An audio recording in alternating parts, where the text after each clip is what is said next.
or for justice.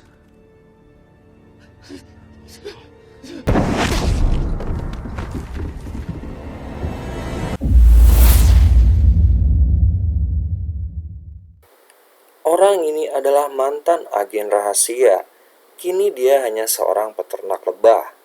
Menyewa sebuah gudang pada seorang nenek tua. Nenek ini bernama Nyonya Parker. Si botak ini bernama Adam Clay.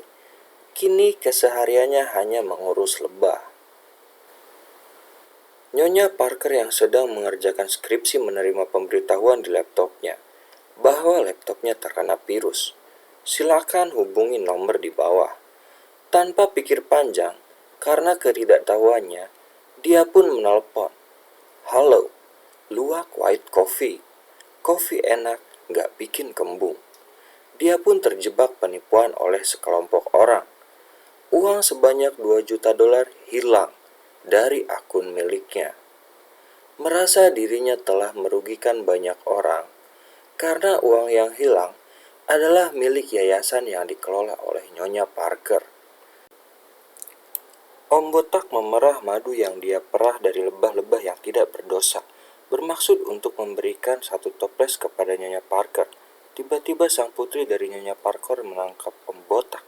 Melihat sosok ibunda yang sudah tidak bernyawa, si putri Nyonya Parker ini pun mengira Om Botak yang telah membunuh ibunya. Perona adalah seorang agen FBI. Tanpa basa-basi, Om Botak dimintai keterangan di kelurahan. Lalu Perona menyelidiki kematian sang ibunda. Dia menyadari bahwa bukan hanya kasus terjerat pinjol dan judol saja yang menjadi penyebab seseorang bunuh diri.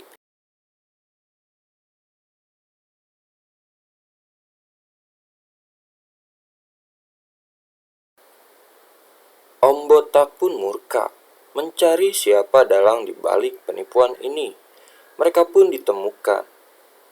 Bermodal 2 jerigen bensin, Om Botak melakukan aksinya, membakar gedung yang dijadikan aksi penipuan tersebut.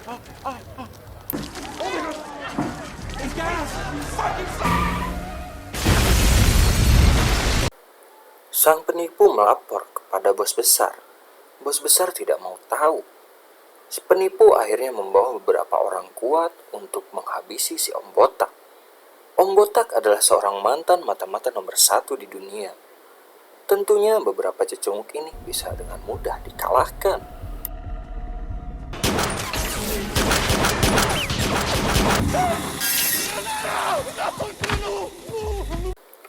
Om Botak membakar gudangnya agar tidak ada barang bukti.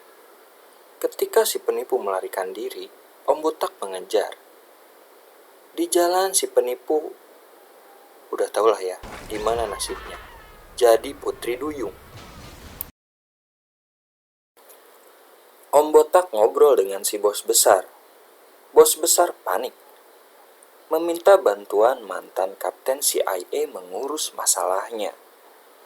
Kebetulan si mantan kapten ini bekerja sebagai babysitternya si bos besar.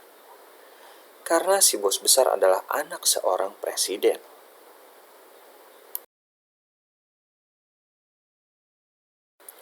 Permintaan pemusnahan untuk si Om Botak dikirim ke markas besar. Seorang agen pun datang, membawa persenjataan lengkap. Tapi bukan tandingan si Om Botak. Tanpa harus berupaya keras, agen tersebut meninggal terbakar dengan sendirinya. Si mantan ketua CIA kalang kabut mengumpulkan anak buahnya para agen CIA berbakat untuk menghabisi si Om Botak. Target baru si Om Botak sudah didapatkan. Kantor operasi penipuan di tengah kota yang dijalankan oleh anak buah bos besar yang lain. Namun kali ini kantor ini lebih besar. Mengetahui Om Botak sedang dalam misi menghancurkan sindikat penipuan, FBI CIA pun dikerahkan.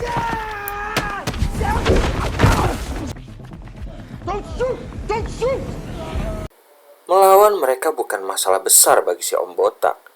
Om Botak menyusup masuk.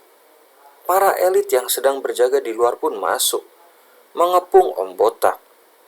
Namun siapa mereka? Hanya para remetuk-remetuk sawah yang menghalangi pandangan ketika berkendara.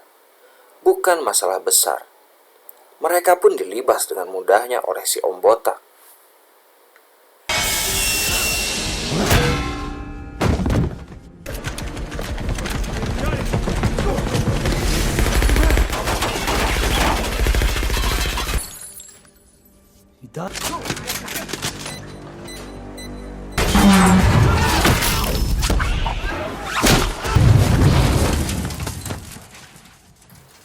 Setelah membantai para remetuk-remetuk tersebut, Om Botak kembali ke tempat si penipu tadi.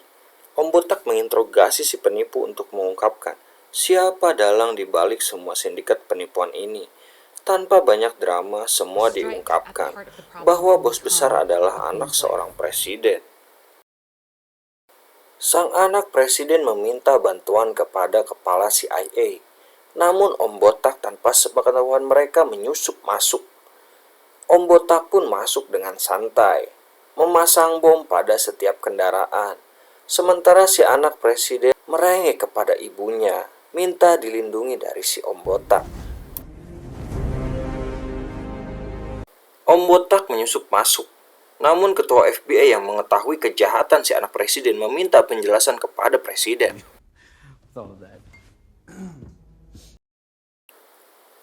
Om Botak terpojok. Namun bukan agen nomor 1 namanya. Jika tidak ada rencana cadangan, Om Botak meledakkan kendaraan untuk menarik perhatian. Dalam jeda waktu yang sangat sedikit, Om Botak pun memimpin pertarungan, lalu masuk ke dalam rumah untuk mencari si anak presiden.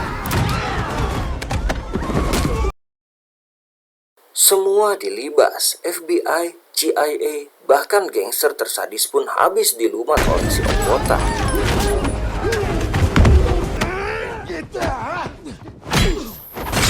Bos gangster mendapat kehormatan menjadi bos terakhir. Namun siapa sih bos gangster itu? Hanya cecunguk yang lewat bagi si Om Botak. Dia pun dihabisi dengan mudah. Kembali ke si anak presiden. Ketika terpojok oleh pertanyaan Kapten FBI, dia dengan panik mengeluarkan pistol dan membunuh si kapten. Om Botak tidak tinggal diam. Dengan bidikan sempurna menghabisi si anak presiden dengan sekali tembak. Kisah pun berakhir. Sangat seru. Like video ini, komen bagaimana reaksi kalian, dan subscribe untuk video selanjutnya. Terima kasih.